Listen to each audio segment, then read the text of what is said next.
Kisah hiduplah seorang pemuda yang sudah yatim piatu yang bernama Malim Deman. Agar ia dapat bertahan hidup, ia pun bekerja di ladang kepunyaan pamannya yang lokasinya berada di pinggir hutan. Dan tak jauh dari tempat itu terdapat suatu rumah yang dihuni seorang janda tua yang bernama Mande Rubiah. Wanita tersebut yaitu wanita yang baik dan juga akrab dengan Malim. Ia sering memasakkan Malim makanan saat Malim menjaga ladang pamannya di malam hari. Bahkan Malim juga sudah dianggap oleh wanita itu sebagai anaknya sendiri. Dan di suatu malam Malim Deman pun merasa haus ketika ia sedang menjaga ladang pamannya. Ia pun berniat untuk meminta air minum dan ia pun meminta ke rumah Mande.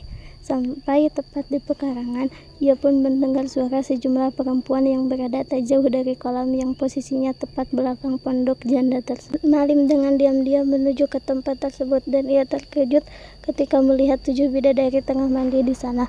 Malim pun sangat terpesona ketika melihat kecantikan dari bidadari-bidadari tersebut.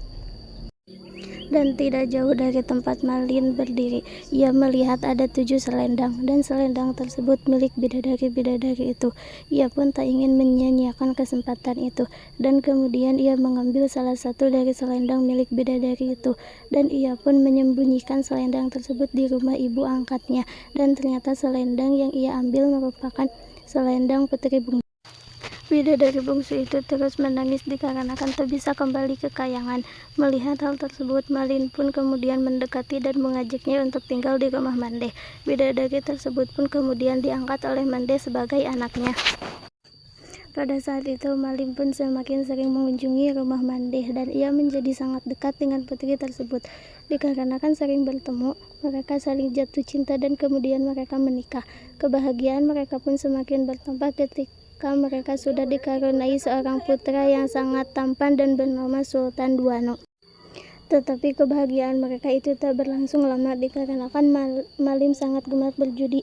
Ia juga sering tak pulang selama berhari-hari. Nasihat dari istrinya itu pun tak didengarkannya. Karena melihat kelakuan suaminya itu, putri bungsu sudah tak tahan lagi dan cuma bisa menangis dan kemudian rindu dengan rumahnya yang ada di kayangan.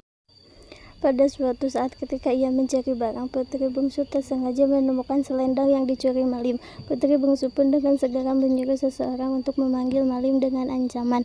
Jika ia masih ingin melihat anak dan istrinya berada di rumah, maka ia harus segera pulang. Dan kenyataannya Malim pun tak kunjung datang. Pada akhirnya putri bungsu memutuskan kembali ke kayangan dan serta membawa anak lelakinya tanpa memberitahu sang suami. Sedangkan di bumi Malim kembali ke rumahnya dengan perasaan yang sangat menyesal karena telah tak melihat anak dan istrinya lagi di rumah.